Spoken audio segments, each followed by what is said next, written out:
Yes, people, welcome back to the Shoestring Budget Podcast. I'm joined as ever by my co-host Tom, who's back in the saddle. How you doing, bro? I'm good, bro. How are you? Good, I'm very good, thank you. Right, so we are playing Omonia at Old Trafford tomorrow evening. It was a bit of a tougher game than we expected last time. It finished in Cyprus, it finished 3-2. A game, like I say, shocked me a little bit. I didn't expect it to be as close as that. What were your thoughts on that game very quickly? Yeah, it should have never have happened. 3-2. It should have been a way more comfortable win than it was. We should have never been pushed that far, all the way to the end. We've now seen Omonia play. They're not the best. They sat back most of the game and got us with stupid mistakes. So we need to not let that happen again. No, I'm hoping that isn't the case. They were much more tenacious and pragmatic than I thought. But fair play to Manchester United for getting back into the game and ultimately winning it. Obviously, we saw Ronaldo. Me and you were talking at the same time as the match was playing, and I know we both had frustration with Ronaldo that evening with the missed chances. The only good thing I will say is that I think that game helped him. That pushed him in the right direction. Yeah, he was getting in the positions, wasn't he? And he was getting the chances. He was just having a bad day. On his normal day, he would have had 5-6 goals that day, without a doubt. It was just a very strange day for him, but I'm glad he got his goal on the weekend against Everton. Another difficult game that we came out quite comfortably in, I thought. I don't think we really struggled. Maybe towards the end it got a little bit too close for comfort for my liking. But we came through, which is the most important thing. So did you enjoy that match? Well, yeah, I think we played some positive football. Last season, if we'd have seen, well, we did see it last season. If United go behind, the team last season, they give up. No hope. They had no fight to get back and try and take the 3 points. Whereas on the weekend against Everton, yeah, we played a lot better than them, and we did get the win in the end, which is what we wanted. You can see that there was fight to get the results, and they did. So it's a lot better to see now that they're actually they go behind. Doesn't matter, their heads are still up. They're not down. They go back and they get the result. I think that is such a brilliant point, and something that we did miss in our post-match review of the game. I think you're absolutely spot on. And it's nice to see that tenacity from Manchester United. Like you say, we haven't seen that, certainly not under Ralph, and it's good to be back. We've got a couple of comments here. Evening, you two. Good evening. We've got the end of Everton match was bum clenching, but the team seems to show some more than they've done over the few years now. Yeah, I think even under Ollie, there was times where it sort of we gave up, our heads dropped. And, you know what? It reminds me of that season we had. I can't remember. I think it was a couple of seasons ago where we had that massive unbeaten run for ages, and most of them games that we had that unbeaten run from, we went behind. Like the game against Southampton, we went behind 2-0 in the second half. We came back and won it 3-2. That was a very good game. Edinson Cavani, yeah. I remember that game, yeah. Yeah, there was fight that season, and you can see it because, like I say, most games they went behind, but they still came out with the results, and you're seeing it again this season. It's just the football now is a lot better. So looking back on that previous game, because that was a game that none of us knew what it was going to be like. We've never seen Omonia play up until we got the draw. I'd never even heard of them, to be completely honest. I know a lot about their manager, and I know the way he likes to play. Certainly at Celtic, I did like to watch the Celtic and Rangers games in particular, in what was a very boring league at the time, but. What I would say, what I really enjoyed seeing how tenacious this team were and how difficult they were to break down.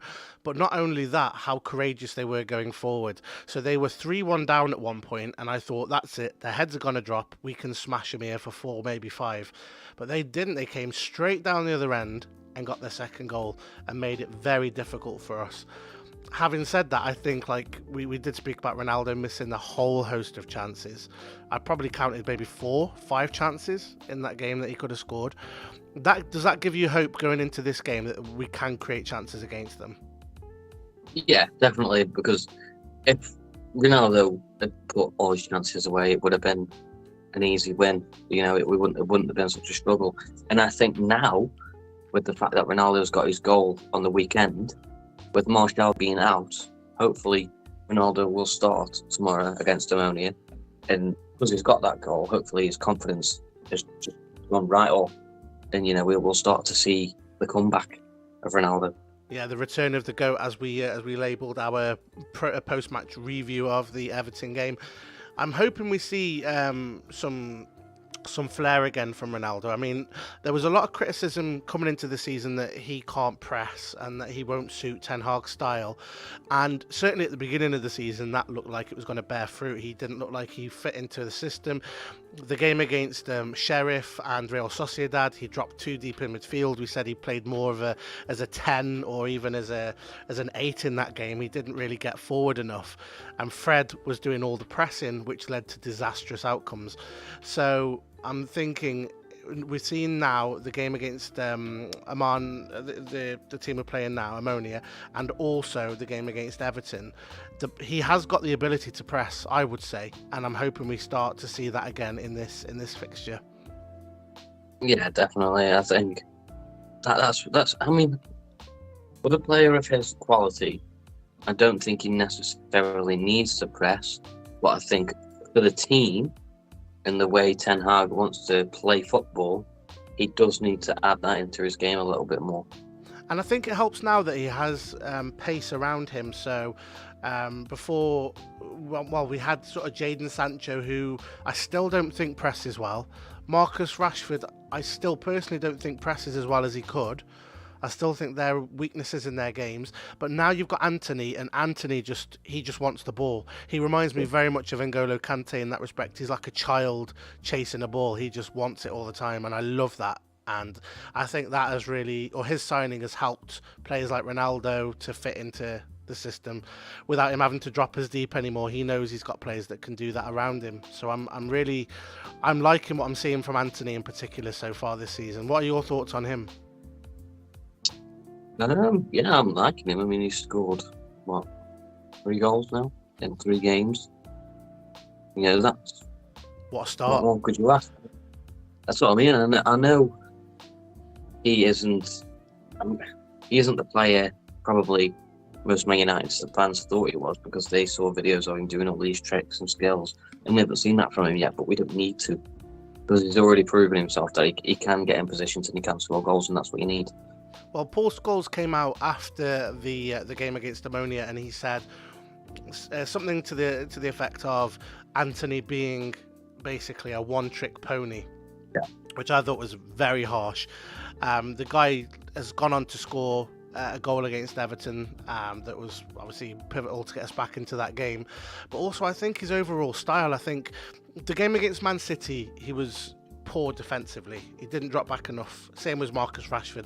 That is what exposed the fullbacks to a lot of crosses and ultimately cost us, a few goals. But in the game against Omonia and against Everton, I've noticed his defensive capabilities have come out. He has tracked back. He's sort of been just ahead of Delo on that flank. And I'm thinking we're starting to see sort of an extra element to his game, and I'm hoping that continues. Erik ten Hag knows this player inside out, and it makes him a fantastic signing for us, despite the fee that we ended up having to pay. I'm just going to jump into the comments here. I defo think Ronaldo has fire behind him after that 700th goal. Yeah, he won't want to stop here. He'll want 701, 702. He'll keep going. And I've seen, like with him, he seems completely reinvigorated into this team. I don't feel that there's a negativity around Ronaldo now. I think he's really integrated into this team again, and I think he starts to believe in the process. Despite what the mainstream media have said, I've seen a big shift in his outlook at United. Do you agree with that? Yeah, because you can see it in, like, whenever United post on Twitter or Facebook, like post from training, he's always smiling, he's always happy, and I think you saw it in the celebration when he scored against Everton. The celebration. Was the best celebration. I love that celebration. The celebration he did with Antony, you could kind of see, and you get that feel of that. They're actually a team and they're together in this, regardless of who Ronaldo is and what people have been saying, or the Sky Sports or whoever it is has been saying about him. He seems happy, so I'm going to take it. Yeah. And whether or not he goes in January, obviously we've always said on this channel he's been a great servant to the club, and there'll be no ill feelings towards him from majority of the fans. So I'm just hoping that we start to see the best of Ronaldo, certainly in his twilight years. I just want to quickly discuss the team selection. So obviously last time we went full throttle at them. Now, Erik ten Hag today said in his presser, alongside Victor Lindelof, who, by the way, I thought spoke really, really well in that presser, he did say he's going full strength. So he's going to put all his so-called best players out. He's going to really go for the win. This is a game that apparently if we don't finish top of this division, we have to play additional games, which, given the World Cup in December, is going to really, mess up our season. So it's nice to hear strong words like that from the manager, that he doesn't want to rest too many players, despite us maybe wanting him to. So I want to ask you, can I get your predicted 11 for this game? De Gea, obviously. Go Dalot, Lindelof, Martinez, and Luke Shaw. Going to go with. It's pretty much. It's going to be the same. It's going to have. I think he'll go for Casemiro, Fernandes, and Eriksen. And then up top he'll have Rashford, Ronaldo, and Anthony. My 11's slightly different. So I'm going to take out Eriksen for Fred. Something Okay. I could be completely wrong with this, and I'll always own up to it. I think we've started to see a slight dip in form from Eriksen. I don't think he's been as influential in the last two games as he has been in previous games. However, I put that down to fatigue.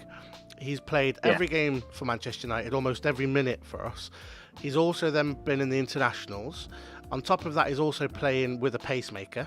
So I think we're starting to see a bit of fatigue creep into Eriksen's game.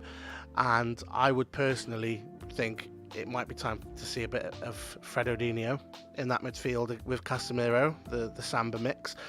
And also I'm thinking they might take out Rashford for this particular game, because he doesn't look fully fit yet. I still don't think he's fully there. And I think maybe we'll see Jadon Sancho play there. That's the only difference, I think. Everything else I totally agree with. But that's what I'm... I mean, I would... Fred and Casemiro, I would like to see. I really would. Because that's a combination that we haven't really seen this season, isn't it? So, and they both play for the Brazil national team. So, when they'll link up with Anthony, what's not to like? They'll have that chemistry. Looking here again into the comments, Anthony has such a good energy. He's great. Absolutely agree with that. And Eriksen needs to be rested tomorrow. Please, Ten Hag. Yeah, I mean, I've been worried about this guy. I thought he should have been rested in the first game against Omonia. And certainly towards the end of that Everton game, I was thinking, just get the guy off, let him have a break. But yeah, it's going to be an interesting one tomorrow. I'm quite excited to see. Now, I'm not sure... We're going to quickly move on from that game. Other than, actually, I want to find out your predicted score. What do you think the scoreline is going to be? I ask him. What did I say last? I said 6-0 last time. We went with Tio in the comments last time. Tio filled us with hope, and he said 6-0. We went with that. Yeah, I'll go with the 3-0. 3-0. Yeah, I can't see us making the same mistakes we did last time. And with it being at Old Trafford, I think we'll try and it'll be rocking there. We'll want a good atmosphere, as it always is at Old Trafford. We'll want the players to feed off the crowd. So yeah, I'm going to go with a 3-0 as well. Peter's tweeted in, and he has given his predicted lineup very similar to the one I gave, but he's also said he's expecting a 5-0 win, and that's from Peter. So that's going to be... I mean, I'm not going again. After we said 6-0 last time, I'm sticking with a more reasonable 3-0, I think. Omonia were a lot better than we gave them credit for. Yeah. So something else that came up during the podcast last night. So we were obviously on the podcast with an Arsenal fan of all people last night, Rich, who came on to discuss the recent win against Liverpool and whether or not Arsenal can be title contenders this season. But during that, there was a discussion about Jim Ratcliffe, who is linked, or all Manchester United fans want him to buy the club. So what happened in yesterday's podcast that he did, or yesterday's interview rather, he spoke about potentially buying Manchester United, and he said he's spoken with the Glazers and he'd spoken with both Avram and Joel. He says they're lovely people. However, Manchester United is not for sale. Do you think we're starting to see the beginning of the end of the Glazers, or do you think there's still a few more years with them in control? I hope so. But they seem like a very stubborn pair. So I'm hoping it's the beginning of the end, but I'm not gonna set my heart on it just yet until there's more solid news against it. No, I bring it up because I've seen a lot of YouTubers today in particular discussing it, and it seems all doom and gloom, and some of them even were annoyed that Jim Ratcliffe referred to the Glazers as nice people, because obviously the passion from our side is that they're not nice people. However, I think Jim Ratcliffe here is playing a very interesting game where he is looking to... He can't come out and say they're parasites, they're horrible, blah, blah, blah. They're not going to do business with him. So we have to be respectful of him. It's just a business move. He's a businessman. Yeah, that's it. He knows how this works. So I'm intrigued to see. I do personally think that we're starting to see the beginning of the end of the Glazers. So we need to keep that pressure up. I've not seen or heard this much talk before. I've said that a few times now, but I've not seen anything quite as visceral as this happen at the club before. So I am hoping that this is the beginning of the end, and I do think in the next season or two they'll be gone and we'll get new owners in. And on that front, who do you think Manchester United need to bring in January? Well, I don't know, because they haven't been given the budget. They've already said. If you can bring someone in, who would you bring in? I think it'd have to be Cody Gakpo. Yes, I'm glad you said that. Got to be. I'm hoping it's Cody Gakpo, to be honest. I'm very annoyed with Murto coming out and saying, obviously the other day, that we've done all our business now. There's no more to come from Manchester United. I was very frustrated to hear that, because we need another striker. Martial was injured again in that Everton game. We lost him. It's just a matter of time before Ronaldo goes. He could go in January. I don't understand why he's saying that from his point of view, because he should know that this team might be better than we've had for a long, long time, but it's still not going to win us the league. It's still not going to win us the Champions League, because you've got the likes of Man City out there, and even Arsenal at the minute who are just killing it. We're not on their level. We might have beat Arsenal. Okay, well, we probably got them on a bad day, even though we played good football, but like with the result against Man City, that was a kick up the arse. That was, like Ten Hag said, that was a lesson. It tells us that we're there, but we're not there at their level. We need to improve massively, which brings me to my next and final subject for tonight. We obviously face Newcastle on Sunday. Now, Newcastle, they've not had the best season. They're not flying high as many people, or the media seem to sort of spin this narrative that they are on a high level. They've been much better than previous seasons. Let's give them that credit. How are you feeling about this particular game, and what do you think? What are your thoughts on it? I'm a bit nervous because we saw what they did to Man City. Even though they still didn't win the game, they gave them a game of football, and not many teams can do that at all. They absolutely battered Brentford on the weekend. They've got some good players. They have got some good players. That Bruno, he's a mint player for them. And I just think it'll be a nervy one because teams like that always seem to show up against United anyway. Mhm. So we never seem to get an easy win at anyone. So I don't know. I'm nervous, but I think we'll do it. You think we'll come away with the victory? Yeah, I think we will. I'm pretty much identical to you in that respect. I am nervous about facing them. They're not an easy team to play. I think they were 3-1 up against Man City in that particular game, and I thought this is the first team to beat City, and they looked like they were going to beat them comfortably. But then obviously Erling Haaland happened. I'm looking at their previous 2 fixtures, so their run coming into this game now. They've scored 9 goals in their last 2 games. Yeah. Obviously, the defences that they were playing against, Fulham and Brentford. I can't really talk about Brentford because they absolutely slammed us. Fulham haven't been great. Brentford, to be honest, have been on a bit of a decline. But against our defence, our defence has not been, solid lately.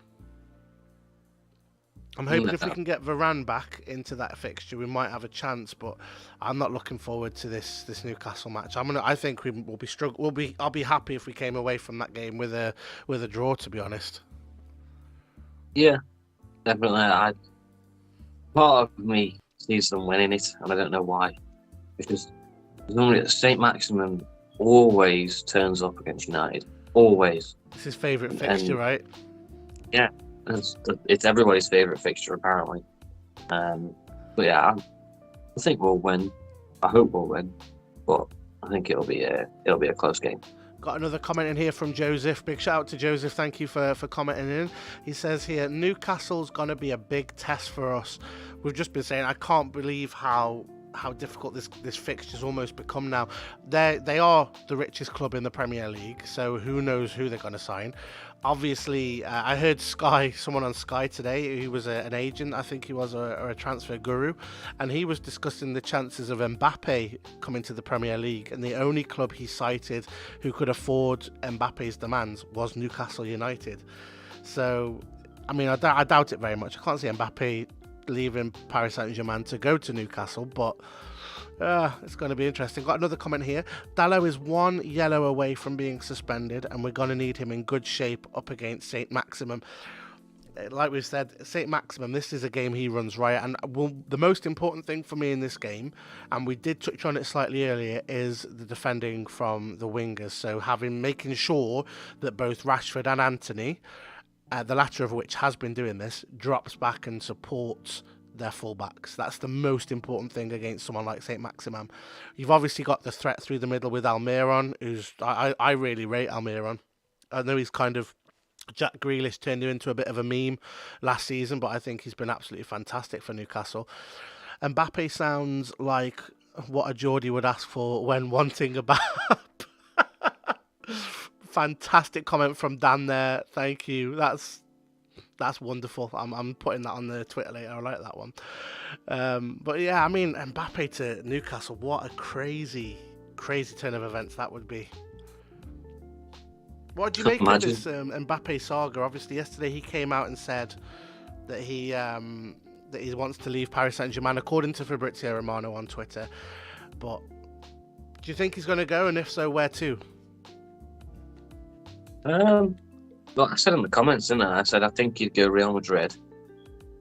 I think what it is with Mbappe, is that the money and the power kind of got to his head. I feel like he wanted to leave PSG a long time ago, but because of the money that they offered him and the power that they offered him, it was just a straight up yes. Because he's still young, he's still in his head, I'd say. So I think what it is now, he's realised, this isn't where I want to be. And he's eventually going to go. Where to, I don't know, but I think it'd be Real Madrid. See, the problem with Real Madrid is, would they, and again, this was a point that was raised earlier, they had the chance to bring him in last season on a free. And now it's all of a sudden gone up to 200 million, maybe up to 400 million euros, according to some journalists. I can't see him going Real Madrid. There's a lot of talk about Liverpool as well in the Premier League. We did a poll earlier today on Twitter, and we asked Manchester United fans if they would like him at Old Trafford, and it came out of resounding 100% of the voters said no. Nowhere near Old Trafford. I'm quite glad with that. What do you think? Would you have him at Old Trafford? It's one of them. Would, because he is a good striker, and that's what we need. But I think there's too much drama around Mbappe. There's way too much going on with him, and it just, I don't know. I feel like with the way the dressing room is at the minute at United, I feel like he'd just go in there and it just ruin it. That's my big worry. Talent-wise, he's unbelievable, and he would slot right in to our system, and he'd be there. But the drama that comes with it is just not needed. Not now. Erik ten Hag seemed to sort of calm the storm a little. There seems to be more harmony in the team. A lot of team news is leaking, which is still a bit of a worry. So a lot of people that blamed players like Henderson last season and people like that, and Jesse Lingard was another one. There still seems to be a lot of leaks, but we're moving in the right direction under Erik ten Hag, I think it's fair to say. Just got another comment here. I can't see FSG breaking the bank on Mbappe, to be fair. I definitely wouldn't take him. We've seen this movie before with Pogba. That's a fantastic point about Paul Pogba. We just got rid of one fire. Why make another one? Absolutely right there. That's a great point, Joseph. Thank you for that. But it's going to be an interesting saga to see how it unfolds, I must admit. Katie's put in, we don't need a cocky player in the team. We need it to be a tight fit. Again, great point. We seem to be having more unity in the squad, and long may that continue. Not seen that for many years now, in all fairness. So keep that up. So your score predictions: 3-0 tomorrow for Omonia. I'm going with a 3-0 for Omonia. Thank you to everyone in the comments as well. I think we've seen couple of the scores. Someone's put 4-1. Let us know your thoughts as well on your score predictions. I'll make sure I give them a shout out before we go. We are about to finish. But thank you again to everybody that's joined in and had your say. It's been nice as always. But nervy one tomorrow. We are at Old Trafford, so we should be a bit easier. We've got another 4-1. Yeah, we should be a bit more relaxed tomorrow. We should take it a nicer result than we did against them in Cyprus when it finished 3-2. I didn't enjoy that game, to be honest. It was a lot closer than I thought. Someone said that we were playing against a team named after a disease, and I was like, someone said that in the comments in the review of that game. I've got here 2-0 to United from Dan. Joseph's put 3-0 to United. Love the stream, lads. I'm going 3-0 to United. Fantastic, Joseph. Thank you, Dan and Katie, as well, in the comments. Thank you, everyone that's joined us. Thank you, Tom. It's been lovely speaking with you. And I'll be back straight after that game tomorrow night to give my thoughts and my predictions. So make sure you tune back in for that and get your player scores in as well. Thank you, as always, and I'll see you all on the next one. Peace.